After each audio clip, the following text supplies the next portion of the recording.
Hi everyone, I'm Lily Rabe. Where do I even start? I'm 31 years old, doing really well in my marketing career, and I thought I had a handle on all my family drama. But everything changed when my little sister Maria started planning her wedding. I was there to help her plan her perfect day, but it became clear that things were going to be more complicated than I expected. The shadow of our dad, John, hung over everything. Ever since his divorce, he hasn't been the same. He's been struggling, sinking into a mess of alcohol and poor choices. One of the worst decisions, in my opinion, is his new girlfriend, Julie. From the moment I met her, I got bad vibes. One day, while Maria and I were picking out flowers, she turned to me, worry clear in her voice. "Liv, do you think Dad will actually show up sober?" she asked, her eyes filled with hope. "I really hope so, me," I said, trying to reassure her. "For your sake, I do." But deep down, I wasn't sure hope was going to be enough. As the wedding day got closer, I felt like I was less of a maid of honor and more of a referee, constantly trying to keep the peace. My boyfriend, Paul, was amazing through all of it. He'd always try to calm me down, saying things like, "Babe, you can't control everything." I know. I'd reply, though in my heart I couldn't stop worrying. But if Dad ruins this day for Maria, I'll never forgive him. Little did I know, things were about to get much worse. About a week before the wedding, I met up with my best friend Teresa for coffee. She's always been the voice of reason in my life, and I needed her more than ever. "What's really going on with you and Julie?" she asked, giving me a look that told me she already knew something was off. I lowered my voice, glancing around as if someone could overhear. "There's something not right about her, Teresa." The way she latched onto Dad so quickly, always whispering things to him. And get this, I overheard her talking on the phone about some big score coming up. Teresa's eyes widened. "You think she's scamming him?" "I don't know," I admitted. "But I'm going to find out." That conversation sparked something in me, and I couldn't let it go. I spent late nights scrolling through social media, making quiet phone calls to some of Dad's old friends, trying to put the pieces together. The more I looked, the more I felt like I was uncovering a puzzle that I wasn't sure I wanted to solve. The day before the wedding, Maria and I were at the venue making some last-minute checks when, suddenly, Dad and Julie showed up unannounced. "Daddy," Maria squealed, running over to hug him. I stayed back, watching closely.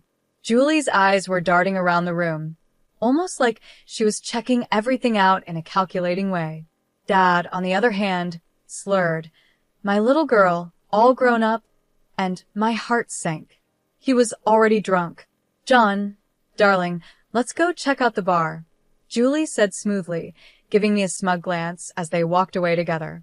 I felt a surge of anger rise up in me, but I tried to keep it together for Maria's sake. Maria turned to me, her eyes shimmering with unshed tears. "Liv." I didn't let her finish. I pulled her into a hug, whispering, "Don't worry, sis. Tomorrow is about you and Brian. Nothing's going to ruin it." If only I had known how wrong I was. They say there's always a calm before the storm. Well, our storm was brewing, and it was about to hit with the force of a Category 7 hurricane. As I stood there, holding my baby sister Maria close, I made a silent promise to myself no matter what, I would protect her happiness. At the time, I had no idea that I'd be fighting for much more than just a perfect wedding day. The ceremony itself was beautiful. Maria looked absolutely radiant, and for a brief moment, all the family drama seemed to disappear. Standing beside her, watching her exchange vows with Brian, I felt a flicker of hope. Maybe, just maybe, we could get through this day without any problems. I wanted so badly for Maria to have one perfect day. But that fragile hope was shattered the moment we walked into the reception. I saw him almost immediately, Dad, standing by the bar, already drunk, with Julie clinging to him like a lifeline. My heart sank. "You okay?" Paul, my boyfriend, whispered as he squeezed my hand, sensing my unease. "I've got to hold it together for Maria," I muttered, forcing a smile. But deep down, I knew it was only a matter of time before something went terribly wrong. As the night wore on, The tension in the room became unbearable. Dad's laughter grew louder, his movements more and more sloppy. Julie's eyes kept scanning the room, a strange gleam in them that made my skin crawl. Something wasn't right, and I could feel it. "Liv, Dad's making a scene," Maria whispered to me, her voice filled with worry. "I'll handle it," I said, trying to sound confident. I walked over to where Dad was attempting a very unsteady Macarena, stumbling and laughing like nothing was wrong. "Dad, let's get some fresh air," I suggested, trying to stay calm. "Nonsense," he slurred. "I'm celebrating my baby girl's big day." He tried to twirl, but nearly fell over. Julie appeared at his side, tightening her grip on his arm. "Leave him alone, he's having fun," she said sharply. "This isn't about fun. It's about showing respect for Maria on her special day," I replied, trying to keep my voice steady. Julie's eyes narrowed as she sneered. "You think you're so perfect, don't you? Always trying to control everything." The argument escalated quickly. We moved to a quieter corner of the room, but our voices kept rising with each exchange. "You don't know anything about our family." I spat at her, my patience gone. "I know one thing," she hissed. "Your daddy prefers my company over yours." Something inside me snapped. "Is that before or after you drained him of his money, Julie?" I shot back, my voice trembling with anger. Her face twisted with rage, and before I could react, she lunged at me, grabbing a knife from a nearby dessert table. For a moment, everything seemed to slow down. I saw the blade glint under the reception lights, heard people screaming, and felt my heart pounding in my chest. All I could think was, I've ruined Maria's wedding. But then, out of nowhere, Paul tackled Julie, sending the knife clattering to the floor. Chaos erupted around us. Guests screamed and scattered, chairs were overturned, and the whole scene became a blur of noise and movement. Through the mayhem, all I could focus on was Maria. How had it come to this? I had promised to protect her happiness, but now, her wedding day was turning into a nightmare. I saw Maria's horrified face as Brian held her back. Security rushed in, quickly restraining Julie as she screamed obscenities at anyone who came near. It was chaos. I stood there, frozen, as the police arrived and led Julie away in handcuffs. In that brief moment, I caught a glimpse of Dad. He looked completely lost and broken. That was when I realized things would never be the same again. The days following the wedding were a blur. Between police reports, interviews, and endless sleepless nights, I felt like I was living in a nightmare. Every little sound made me jump, and the image of Julie lunging at me with that knife replayed in my mind over and over. Paul, my rock through all of this, held me close whenever the nightmares hit. "You're safe now, Liv," he whispered, trying to comfort me. But feeling safe seemed impossible. How could I feel safe when my own father's girlfriend had tried to stab me at my sister's wedding? How do you even begin to recover from something like that? Maria, understandably, was a wreck when I visited her about a week after everything had happened. She couldn't even look at me. "All those months of planning," she said, her voice heavy with sorrow. "And for what? My wedding will always be remembered as the day someone tried to kill my sister." I'm so sorry," I started, guilt weighing heavily on me. She cut me off, shaking her head. "I know it's not your fault, Liv. But still, I can't help feeling like our family is cursed or something." While Maria was dealing with her pain, Dad was in complete denial. He called me constantly, leaving voicemails that made my blood boil. "Lily, sweetie, let's not blow this out of proportion," he'd say. Julie was just upset. She didn't mean any harm. Hearing him defend her like that, after everything she had done, was infuriating. The final straw came when he showed up at my apartment, reeking of alcohol. I opened the door to find him swaying slightly, his eyes glassy. "Dad, you need to leave," I said, trying to keep my voice steady. "But Pumpkin, we're family. We need to stick together," he slurred, sounding pitiful. I felt something harden inside me as I looked at him. "No, Dad, we're done. I can't do this anymore." The hurt in his eyes almost made me waver. Almost. But as I closed the door, I knew it was the right thing to do. Meanwhile, Teresa, my ever-determined best friend, had started digging into Julie's past. What we uncovered left me speechless. "Liv, look at this," Teresa said one night, spreading papers across my coffee table. "July's got a record. Assault, fraud, you name it." I scanned the documents, feeling sick to my stomach. How did Dad not know about this? Teresa hesitated, biting her lip. "That's the thing, Liv. I think he did." The truth hit me like a ton of bricks.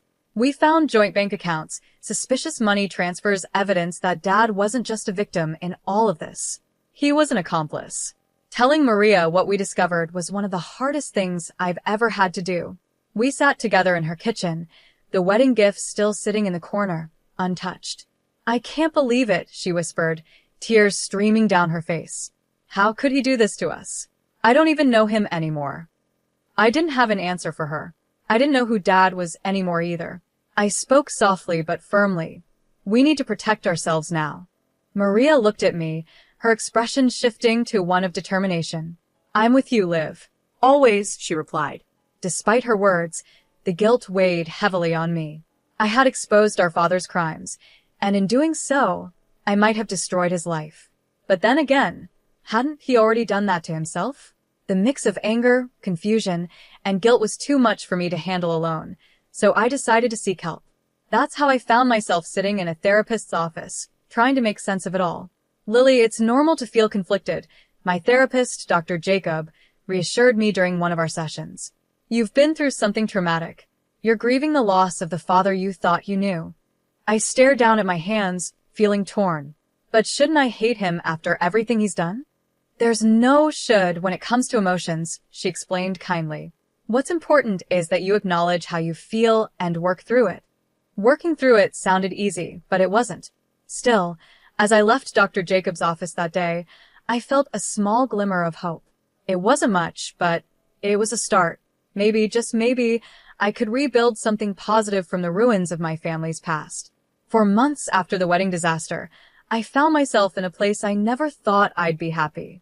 Despite everything that had happened, I had a strong support system. Maria, Paul, Teresa, and I had become an unbreakable team. Our bond was stronger than ever. One night, while we were having dinner at my apartment, Maria raised her glass. "To new beginnings," she toasted. "And to family, the one we choose," I added, clinking glasses with my sister. The media was all over Julie's trial. It was a circus. Sitting in that courtroom, my stomach was in knots as Julie's true nature was revealed for everyone to see.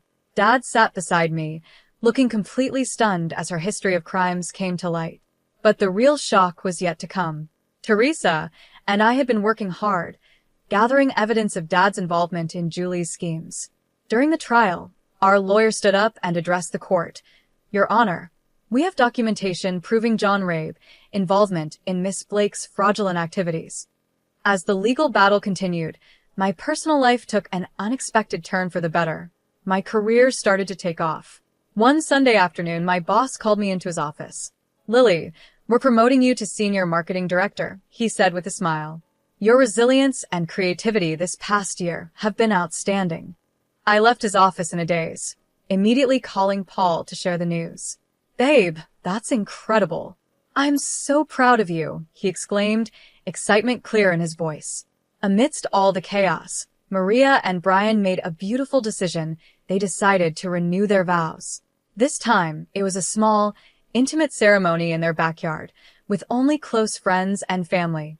"Second time's the charm," Brian joked, making Maria giggle as they exchanged rings again. Watching them, I felt a sense of peace wash over me. We were finally healing, all of us. Then, the day of Julie's sentencing arrived. The courtroom was filled with tension as the judge prepared to deliver the verdict. As I sat there, I reflected on how far we had come since that fateful wedding day.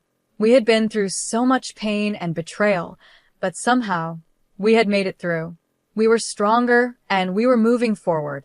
It wasn't easy, but we had found our way back to each other. The storm had passed, and we were finally finding calm again. I stood up to deliver my victim impact statement, my hands shaking but my voice steady. "The scars from that night run deep," I began, "but they've made me stronger. I looked directly at Julie, knowing this was my moment to reclaim my life. I'm here today not as a victim, but as a survivor. As Julie was led away in handcuffs, I felt a sense of closure. It was like a long and painful chapter of my life was finally coming to an end. The real celebration, however, came a month later. Maria, Brian, Paul, Teresa, and I were at my favorite restaurant, gathering to celebrate my promotion and everything we had overcome together. To Lily, Teresa raised her glass, her smile wide. The strongest person I know. I couldn't let her finish without adding, to all of us. I looked around at the faces of the people who had stood by me through the hardest year of my life, for proving that family isn't just about blood, but about loyalty and love. As we laughed and shared stories, I felt something shift inside me. I realized how much had changed. The past year had been like a nightmare, but in a strange way, it had also been a gift. It showed me who really mattered. It taught me how strong I could be. And it gave me the courage to cut out the negativity and toxic influences in my life. Sitting there, surrounded by real love and happiness, I knew that this was my happy ending. It wasn't perfect, and it came with its scars, but it was real. And that made it beautiful. For the first time in a long time, I felt hopeful about the future. I was grateful for the family I had found and the strength I had discovered within myself. So, that's where my story ends. But I'm curious about your thoughts. If you were in my shoes, would you have given your father another chance after everything he did? Or would you have kept those boundaries in place like I did? It's a tough decision, and I know many of you have faced similar struggles with toxic family members. I'd love to hear your experiences. Please share in the comments how you've handled difficult family dynamics in your own lives.